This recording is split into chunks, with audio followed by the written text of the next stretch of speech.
I am mistaken, Ball Control didn't have a Hunter, so right. I rescind my previous comment. But a lot of Hunter has been seen tonight, and it is going to be this Elemental Shaman, the Firefly, the ultimate giveaway of that. And a Stormforged Axe. Well then. Is this an aggressive Pirate Shaman I see before me? So I like Stormforged Axes simply because people are bringing Jade Claws and not bringing any other Jade cards. And Stormforged Axe has the extra durability, but with the disadvantage of not having a 1-1 on the board. The question is, how relevant is that 1-1 against cards like Firefly? There are a lot of 1-2s in the meta right now. Yeah. And something me and you were talking about earlier when discussing the variants of Elemental Shaman and Shaman in general was, you know, is Jade Claws really that good if you're not running the rest of the Jades? The 2 damage often doesn't feel like enough. And we even dared bring up the discussion of, do you run the nerfed Spirit Claws? Is that a thing? Well, Cipher's not quite gone that far, but he's gone ahead with Stormforged Axe, which, like I said, it is just ever so slightly different to Jade Claws, and I guess he favors that extra durability over the 1-1, and we'll see if that helps pay off. It looks like he's just running a more mid-rangey Elemental Shaman list with the Bloodlust there as a win condition. I got a little bit too excited when I saw the patches alongside a weapon. I was like, oh my god, innovation! Well, you know how it is these days. Pirates can just wiggle their way into any deck that you could possibly want. Maybe not Freeze Mage. Maybe the rest of them. I don't know. That early pressure could make the difference. But Stormforged Axe likely the play here, just to get these trades off to a good start, and also to open up Southsea Deckhand next turn, along with the patches out of the top of the deck. We'll see how Cipher chooses to play this, though. You could also go with a trade into Maelstrom Portal, but it feels like maybe a little bit of a waste of value when it comes to the Maelstrom. The thing is, this Axe into the Southsea Deckhand feels very strong. Yes. A lot of value. And also, you have the 2 1-drops that the Overload will not matter this turn. Meanwhile, Jambre, he's got to totem up. He could play Maelstrom Portal. Yeah. I think he has to totem up. There is a very tempting offer to go for a Maelstrom Portal right there. You win board control, right? But immediately you would get punished when these 2 1-drops come down. Patches as well will come off the top. 2 Bloodlusts in this deck for Cipher. A lot of the time with Bloodlust you see just 1 in the deck because it's kind of that, sometimes this card wins me the game, but a lot of the time if you fall behind on board, it just sits in your hand the entire game. But the Deckhand will come down now alongside Patches and another Flame Elemental. We'll be able to sweep up the rest of this board with his weapon and that pirate. This is quite the swing turn from Cipher, but any Shaman board clear really would deal with this. And that Maelstrom Portal seems just as good as any. Wow. And what a draw to find as well. Jambre's face is a picture of happiness as he finds his Blood Cell Corsair to finish off the weapon, pull out a 1-1, and the Maelstrom Portal finishes off the rest of the board. He even finds a little bit of Wind Fury to play with. Meanwhile, Jambre, Cipher looking pretty nonchalant still.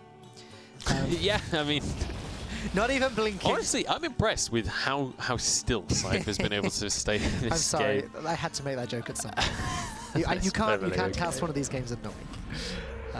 Unfortunately, no Wrath of Air Totem. So Cipher, I mean, still not reacting to that, but we can stop that now. We'll get a Possessed Villager though, which is a nice little find off the Maelstrom Portal. Yeah, Possessed Village is great. It's a shame he didn't get the spell damage, as you said. Jambre, though, having to play a 3-mana minion on turn 4 because he didn't get the Elemental curving out over the last few turns. He can play the Tolvir Stone Shaper next turn, which is fine, just slightly awkward. Cipher with double Bloodlust, by the way. That is, he's making a statement there. Yeah, absolutely, but also able to go quite wide. Kind of baffling to me that he has Jade Spirit and Stormforged Axe.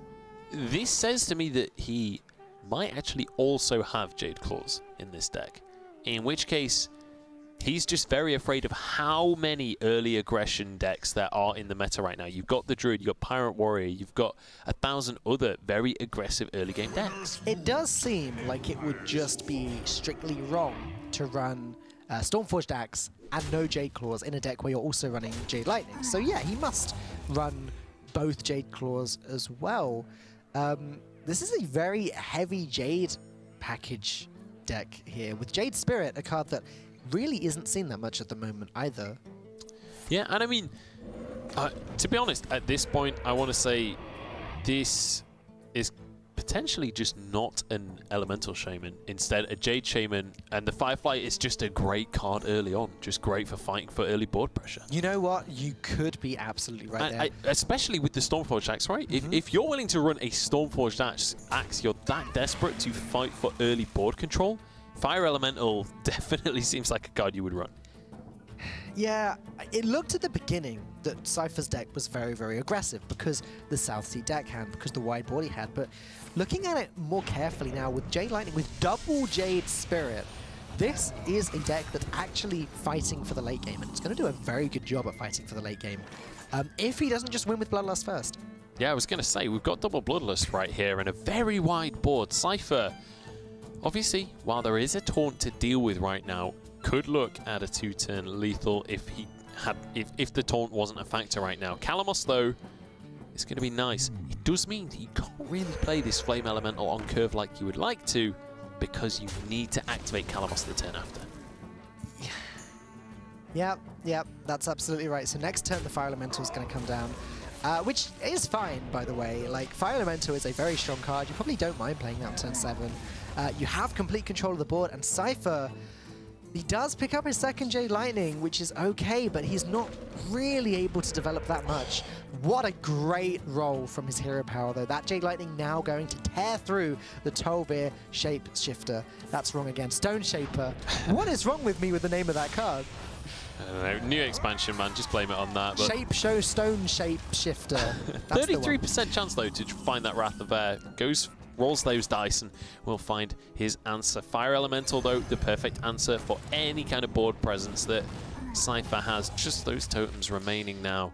And once again, that Bloodlust, can't really use it effectively. However, you can drop a Jade Spirit as well as Totem and Thing from Below. Yeah, that's a pretty good turn from Cipher, though ironically, Calamos seems to be a Shaman's worst nightmare. And also a Shaman's best friend at the same time. Depends which side of the board you're sitting on.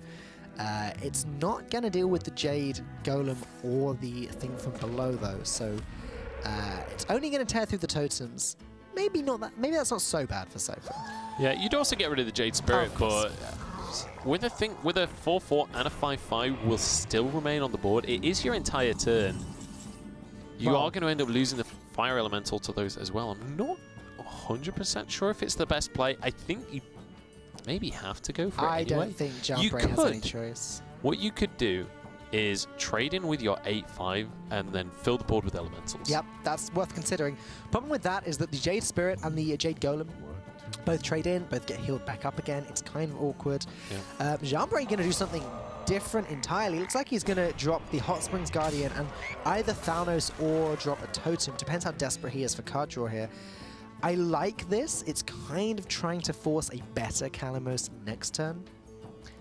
And he might just be able to find it, especially if he drops this and finds a Wrath of Air totem that forces the Jade Spirit into trading. However, with these Bloodlusts in hand, we're getting close to turn 10. Oh man, if Cipher had one more mana, I think this game would just be over. Yeah, I think you might just be right on that one.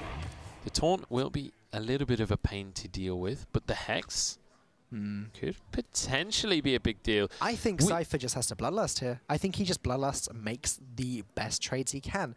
The 1/1 goes into the 4/4. The Jade Spirit goes into the Fire Elemental. The Totems trade into the remainder of Jambre's deck, board I mean, and then Cipher has complete control. However, he does find himself in a situation where Calamos will basically ruin his entire day. Does end up going for that Bloodlust in the end. And there's a question of whether or not you drop a Hex this turn. I don't think you do. Nah, it doesn't do anything. And I think the fact that this final card has been in Jambre's hand for quite some time, I think whether or not it's obvious it's Calamos, I think you assume it's Calamos because that's worst case scenario. And it's okay. The 4/4 survives, at least, against Calamos here. Managed to put 7 damage into the face, not all that much. But Jambre is not going to waste any time here. The question is, as he's seen a Bloodlust already, does he assume that there is no second Bloodlust, and as a result, fill his board with elementals?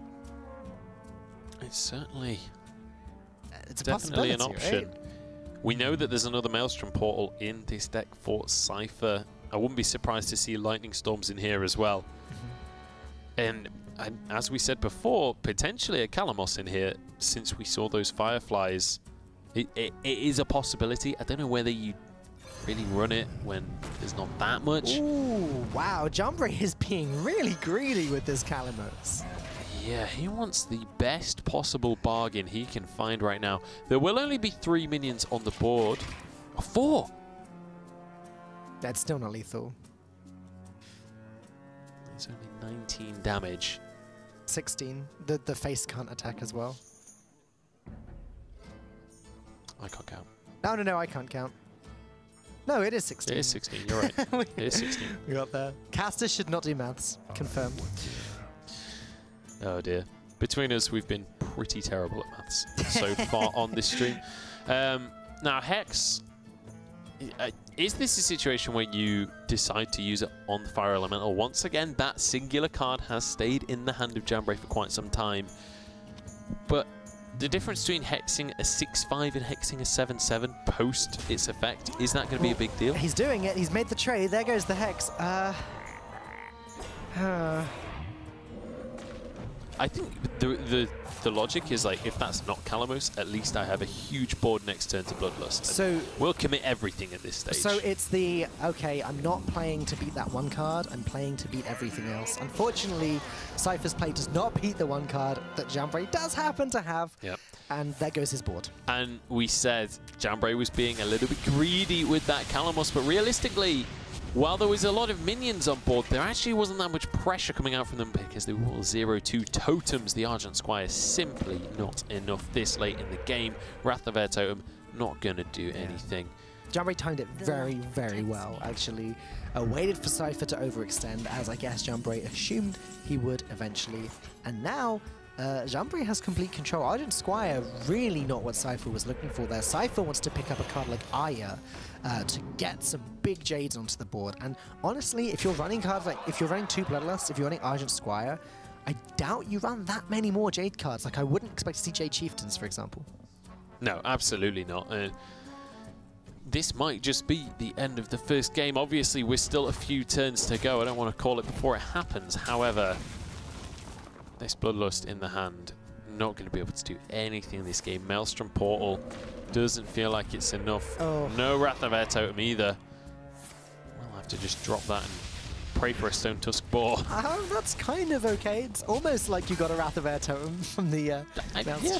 It's gonna, in an abstract way. It's going to pop your own Argent Squire's Divine Shield as well, so not ideal, but it certainly could be worse. When you're in Cipher's position right now, you have to think in an abstract way, or you're going to get some negative thoughts, I think. Yes. The Maelstrom Portal as well.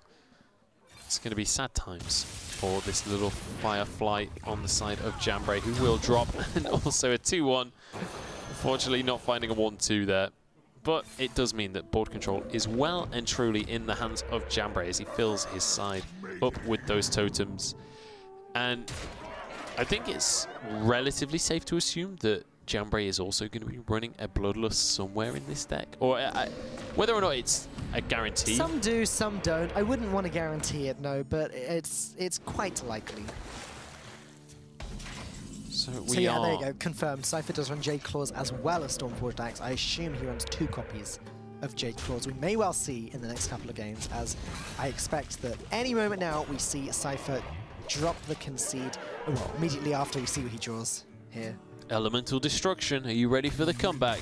Argent Squire, not quite going to cut it. Yeah, and twice, very late on in that game, he top decks an Argent Squire. Not a fun situation, but it is going to be Jambre winning out that Shaman Mirror. Is it a mirror if they're entirely different decks? I'm not sure, but Cipher's Jade version, not really paying off. It's a class mirror. It's just not a deck mirror. I don't know, like, Elemental Shaman pretty strong. Yeah, you can say that again. Calamos specifically being MVP of that game, right? Yeah, and also Jambre waiting for the perfect moment, not being overzealous, not being not playing too quick with that card. It's so easy to see Calamus just drop it on turn 8 because it's so powerful, but Jambre waiting for the perfect moment, waiting until he could guarantee that that card, it didn't just get value, it won him the game. But, I mean, honestly, Cipher's Jade Shaman not really paying off, and maybe this is one of those things where, as you said, he's been on holiday for a week. If he's just net decked this, maybe first of all it's not the greatest version of Shaman, but second of all, maybe it's something that he's just simply not practiced that much and doesn't really know exactly what to look for. He didn't tell me whose lineup he took, so you have to assume it's someone who he respects. Yeah. But I agree, it could be largely down to practice. He gets a pretty good matchup here with the Hunter versus Miracle Rogue, although, as you know from earlier, the Hunter was able... sorry, the Miracle Rogue, Duncan's Miracle Rogue was able to beat the Hunter. And I always get quite excited watching this deck. I particularly enjoy new Miracle Rogue with the Sherazin flower. Look how happy he is for a corpse. That is a creepy card. But so happy. I mean, yeah, but mostly creepy. I think creepy before happy. I disagree. Happy before creepy. We're just going to have to agree to disagree on this one, Mitch. Yeah, agree to differ. Alley Cat available as a play here. Matches the 1/1s on board.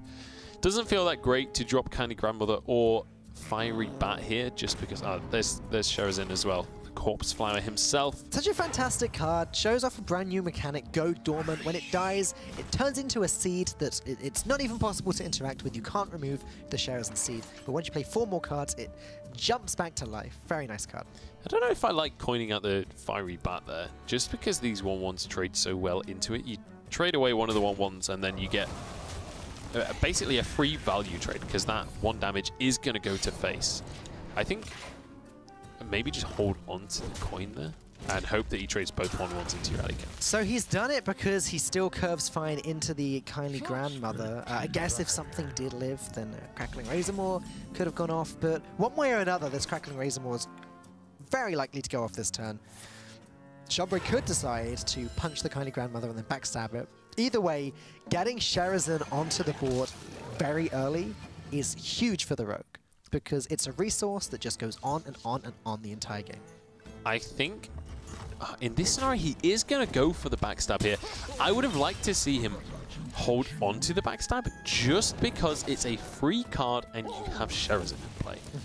It is often, if you when you've got a hand like Jambre has right now, sometimes it can be difficult to actually get that rebirth on Sherazin and actually get it back into the game again. Things like backstab are huge tools in making that happen. On the flip side, you could argue that by using the backstab there, he's reducing the likelihood of Cipher killing Sherazin in the first place, and reduce the necessity. Yeah, and keeping tempo on Jambre's side of the board. Mimic Pod, huge card for Jambre here. I doubt it gets played this turn. It seems very mana inefficient. I quite like the cat trick, actually, given that Animal Companion is very likely to come out soon. The Unleash the Hound that we can see in hand. You don't mind having a free 4/2 with Stealth if you're Jambre. I mean, honestly, of all of the cards to find out of a Hunter deck, I think cat trick is one of the most, just all-round cards, you know? Like, there's very few situations where cat trick isn't going to be great. I think maybe against Zoo is one of the only scenarios. Right. But now looking at Jambre's strategy is very, very clear. Sapping away the Kindly Grandmother, he just wants Cipher to have nothing on the board. He doesn't want Sherazin to die in the first place. He's kind of treating it like Tomb Pillager, which it is, I guess, spiritual successor to. It's a 5-attack beat stick that's not going anywhere. It's just going to keep smacking Cipher in the face, whether he likes it or not. Yeah, now Cipher has a few decisions to make. Rat Pack would ruin the kind of remove everything from the board mentality that's been going on right here, but it doesn't fill your mana curve nicely enough, and Kindly Grandmother with an adapt certainly going to feel like a bit of a nicer scenario, especially if you can get attack just to make it, or poison just to make sure that Sherazin can't get any value trades. Right. Okay. It's fine, but Jambre will be able to deal with it easily enough if he hits it with his weapon, although then obviously the Big Bad Wolf comes out. Mimic Pod, quite an obvious way of starting this turn. Sap! 2 more saps! Yeah, you know Jambre won't be complaining about this. I imagine one goes straight into the grandmother. Sap it away again. Yeah. That's the second time you've played that, and that's the second time I'm going to send it straight on back to your hand and smack you in the face once again. Certainly a good lead to start this game for Jambre, but the 2 Slayers in hand, not the greatest situation, just because he has nothing really to activate the combo. Right, but very, very soon, like, I mean, this Bitterhide Hydra either gets sapped or slain by the Vastbind Slayer. Gadgetzan Auctioneer, a little bit awkward draw there. He would have liked a card he could play with sap. Yep. Didn't quite happen. In fact, what does sapping that achieve here? It just kind of digs you 1 card deeper into your deck, because the Bittertide Hydra comes back out again. Yeah. It just saves 8 damage temporarily. I don't mind Auctioneer. I think you have to play Auctioneer, or one of the Slayers just naked on the board, because if you play the sap this turn and you don't draw another 2-mana card, you still can't actually deal with the Hydra. You still don't have an activator for your Slayers. So I think you have to hold on to the sap and hope that, I mean, it's a fairly safe assumption that there is going to be a second minion coming out, but we can see that there's another Bittertide Hydra in the hand of Cipher. I think in Cipher's situation, having seen, what, 2 saps already, you're quite happy to play them both, especially now that a Slayer's gone down. Little does he know that a Sap Slayer combo is the perfect answer to the double Hydra. Right. It's pretty nice. Assuming that the Hydra trades into the Vile Spine Slayer this turn, Cipher's still taking 3 damage. What's really interesting to me is just how aggressively Jambre has managed to play this game so far. It's turn 6. He's still got 27 health. Cipher is the one that's down to 19. The issue being, Jambre's running out of steam. He's running out of ways to actually win this game, and Cipher, he ain't fussed about training right now. He wants a face race. As we discussed earlier, no taunts, no healing for this rogue. All it would take for Jambre to get some steam is a preparation, or a counterfeit coin even. Like Auctioneer, counterfeit coin sap, Auctioneer preparation sap, both would have been fantastic. Unfortunately, doesn't pick either of them up. Now, what are you sapping and what are you using Vastbind Slayer on if that's your play this turn? And are you also, like, Sherazin is just not coming back to life. Yeah, so you Slayer onto the 8/8. Yeah, you're absolutely right about Sherazin, but this is the perfect sap because the minions cannot deal with these 3/4s. He doesn't have a way to actually kill them. Obviously, we know Call of the Hounds, or Unleash the Hounds, sorry, is going to be in hand. Second time I've said that tonight. It's a pretty good name for the card. I like it. Go with it. But actually, does Unleash the Hounds add an extra 1/1 for the Seed of Sherazin?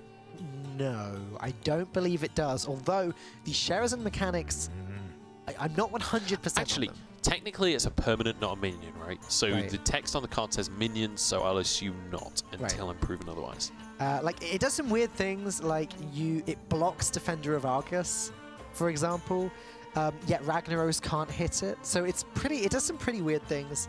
I'm yet to fully comprehend what the Seed does. So this will be good for both of us to learn. That said, Unleash the Hounds, if it does get played, will of course proc that secret. Yes. Which may also summon an extra hound. And perhaps the reason that Cipher's not actually going for that one this game, going for the trade here, just so this 3/2 is in play, and that kind of forces Jambre's hand here. He's probably going to have to trade with the 3/2 himself, and once again finding another. He has 3 cards in his hand right now that are fully dependent on him finding lots of combo cards, but he has none of those puzzle pieces to put together with it. So despite how strong a start Jambre had, by putting that Seed on early, using the backstab, clearing Cipher's board before he could do any damage, unfortunately, it doesn't seem to have yielded results for Jambre. Unfortunately, Sherazin did act just like a Tomb Pillager. It never came back to life. It didn't even give Jambre a coin. Now, he does have to trade, unfortunately. He does have to trade. Hopefully this Firebat doesn't hit either plant. It doesn't. Okay. Jambre is not out of the running just yet. He might be right there. Crackling Razor Maw has the ability to give the Bitterhide Hydra Wind Fury.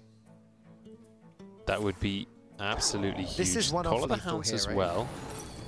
Will proc that cat trick, and actually means that there is a way back in. with that extra 4 damage. Only 4 hounds, by the way, confirmed. Seed does not count, nor did the cat in the hat.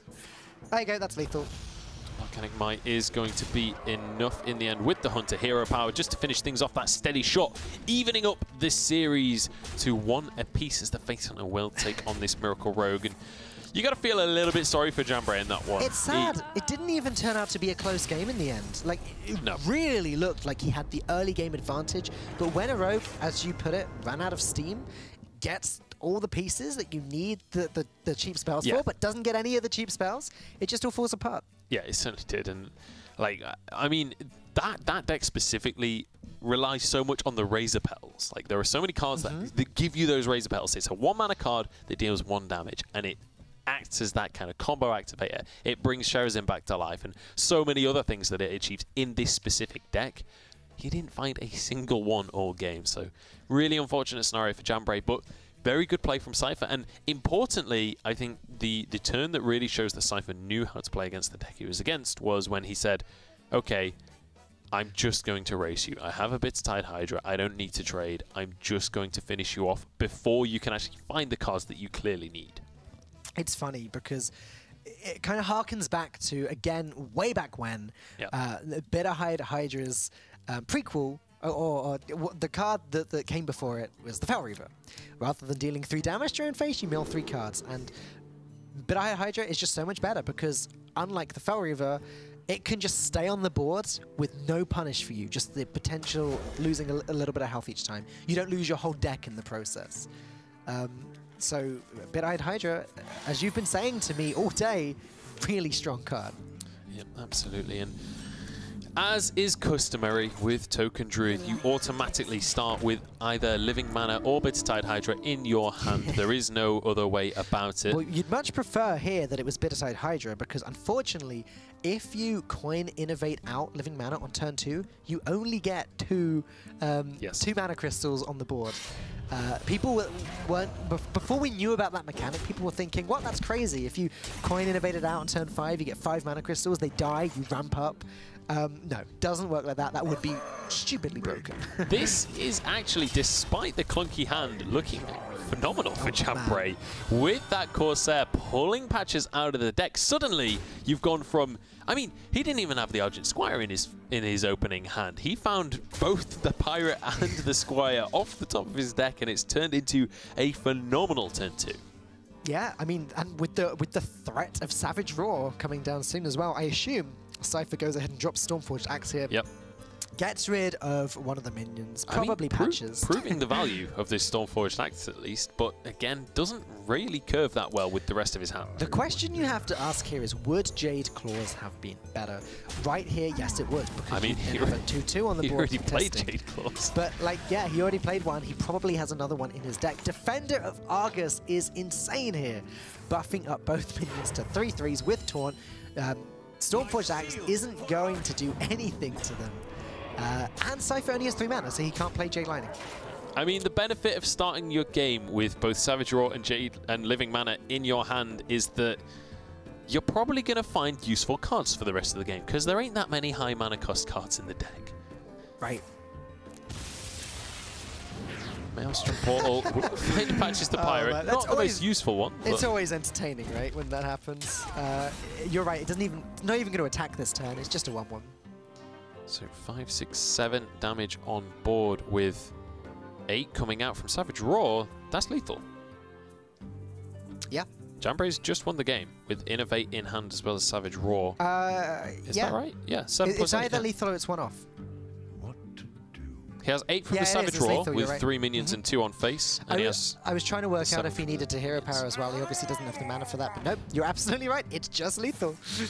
So, the power of this, I mean, if we needed an example of why every single player is bringing this deck to the tournament, this is exactly why. Because we saw how clunky, how bad the starting hand for Jambre was. It just didn't matter. It simply did not matter. And, I mean, even if this turn he hadn't got lethal, the next turn he just drops Living Mana and just says, okay, you've already used a Maelstrom Portal, you've already used 2 weapons, what do you have to actually deal with this ridiculous board? when you look at the strongest decks in the meta right now, aggro druid included, it's funny because I like to think back to when people were making the predictions about what classes would be good, what wouldn't be, and like, druid completely missed in terms of how good it would be, along with quest rogue, etc., etc. So it's just so exciting to me seeing this meta forming in front of us. And as you quite rightly said, everyone is playing aggro druid. It's very, very strong. Yeah, aggro druid definitely feels like kind of the new pirate warrior almost. It's like this deck that I think for quite some time it's going to be in just about every lineup until we see something come out that's very, very good at dealing with that, because as we saw right there, it is so consistent. All of these aggressive decks have to have something that's disgusting to play against, right? Like, so against Pirate Warrior, it's the fact that you just have these weapons that they're just upgrading over and over again. You can't do anything about it. With the aggro druid, it's Savage Roar and Living Mana. Like, the combinations of these cards is just horrible to play against, because you have to constantly make bad trades just to make sure that you don't get overrun by these cheap minions. Yeah, it feels like it feels a little bit like old combo druid. While it's not in one turn, I mean, maybe it's just the fact that it's treants, right? But we've even seen some with the Soul of the Forest run as well. So you can go Living Mana, and then the next turn, if they haven't dealt with the Living Mana already, you Soul of the Forest, and immediately you've won the game. Now, I believe this is Cipher's last chance with this Shaman deck. Jambre has actually beaten it twice already, and it could just be the big flaw in Cipher's lineup. Yeah, so Jambre is 2-1 up right now. So we will be able to get that overlay corrected in just a second for you guys. SI7 agent in the hand here, as well as that Lasher, but no combo activators. Well, obviously you've got that prep, but nothing to use with the prep to activate combos. Swashbuckler would be a combo activator though. Yeah, I mean, Jambre is getting there, right? Like, he's got the cheap stuff in his hand. Lotus Illusionist is going to be absolutely fine to play on turn 4 if he doesn't pick up something better. And soon, when he gets the Auctioneer, when he gets the Edwin, when he gets the Sherazin, looks like this game he's going to be a little bit better off than he was last time. He might actually have the tools to combo with. So, Swashbuckler, Deckhand, sorry, will come on down. And the patches to answer the previous patches. Suddenly, Cipher says, I know that you've got a big board, but mine's ever so slightly bigger. Take that. But Jambre, I don't think will mind all too much. He has a couple of cards available, a couple of ways to play this turn. Those Razor Petals could come in very, very useful.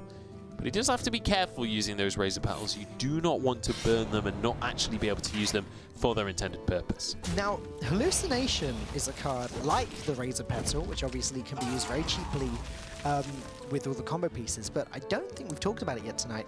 I think it's one of the reasons Miracle Rogue is so strong right now. Turns out, being able to choose a card from your opponent's class can sometimes cause some pretty devastating results, specifically against things like Aggro Warrior, where you're taking ally armor smiths and shield blocks. But against Shaman, you know, you grab a board clear, deal that with their wide board with the totems. And the fact that you additionally use it for a card draw with Auctioneer, for an extra bit of revival with Sherazin, the card is insane. Yeah, just the fact that it's 1 mana. It's like a Swashbuckler, except instead of just being lumped with whatever Hearthstone decided to give you that day, at least you have 2 more chances of it being a decent card. With the downside of no patches for free. Yes, that is true. Or no board presence whatsoever, but let's have a look. Now, Master of Evolution, also pretty interesting here. I don't know which of these Shaman 4-drops he goes with. Because Jambre could hit the weapon into the Thalnos, hit the 1-1 into the Spell Damage Totem or Face, and just upgrade the 1-1. Maybe it becomes a 3-2. Maybe it becomes a 4-4 Millhouse Mana Storm. Who knows? Oh, what? That could not have been more perfect. Are you serious? The second you say it, it happens right before our eyes. What can I say? It's just caster things, right? Oh my goodness. I'm actually a little bit in shock that actually just happened immediately after you called it, but Jambre pulling that one out of the bag. The Illusionist will be the card to follow here. He's decided that he's not going to play any more rogue cards for the rest of the game. He doesn't need to, clearly. It's all about the Shaman cards today. It's like, you know what? I want another Shaman Mirror. I'm stealing something from Sottle here, but it's all coming up Millhouse. It certainly is in this game. I admit, completely stole that from Sottle. He said that today, and said he's been waiting for an opportunity to say it. Here it is. Yeah, absolutely. Well, Thing from below seems like one of the only real plays available. Other than that, Jade Lightning onto the Millhouse and drop your Argent Squire. Neither of them feel particularly great, but when you don't have that many options, you've got to just go for something. At least this is some kind of board presence, but definitely not a great situation. Mimic Pod feels pretty good this turn into an SI7 agent. Oh, what? Okay, the Beast appeared on the board. Lotus Illusionist, of course, when it makes contact with the face, it turns into a 6-mana minion. I apologize if I just broke anyone's ears there, but I'm a little bit furious on Cipher's behalf here, because this has been ridiculous, this game. This is just what Rogue does, though. It's what Rogue does nowadays. Double Eviscerate, never harms. I think I'm done. I might just go home now. Oh my! Wind Fury! It can't attack this turn, can it?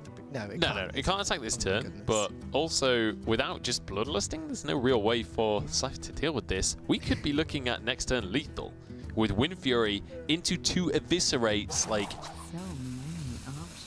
he didn't go for it. But I don't think he needs to. I think the Rock Bite is still lethal, right? It's a guaranteed 3 extra damage. So let's see, 3, 7, 11 damage next turn. Yeah, it's lethal if Jambre's board was to stick here. Let's see. No, it's not because he traded. It's now 1 off lethal. Oh. No, it's not. It's lethal. The weapon damage is still there. It's still lethal next turn. Yeah. Thing from below 12 is plus 11. It's the taunt. The taunt is what ruins this. Never mind. It's not going to be played. Jambre is going to be eliminating Cipher from the Prem. This has been a very silly game. And Jambre... Wait, is he missing it? We did count that correctly, right? 13 damage on board, 11 damage in hand. Yeah, 13 plus 11 is 24. He does have it. There we go. Wind Fury would have been a better lethal, I think, Jambre. Just saying. Not that it actually matters, because lethal is lethal. Right now, by the way. Cipher, cool as a cucumber as ever, but it is going to be a 3-1 victory to Jambre. Cipher, the UK veteran, has just been knocked out of the Premiership, and Jambre, last season's champion, holding on with a 3-1 victory, and now with a 2-2 score. Wow. Oh man, good game, good game. Yeah. I mean, it just happened exactly as I predicted it. That was I knew that was what was going to happen. hilarious. You were like, yeah, just evolve it, because you're going to get Millhouse Mana Storm. I mean, it's obvious. Immediately isn't it? happens. It's like, you've been 1% chance. Back in the piloted Shredder games, it was either Millhouse or Doomsayer every time. You have to expect it. Yeah, that is more true than I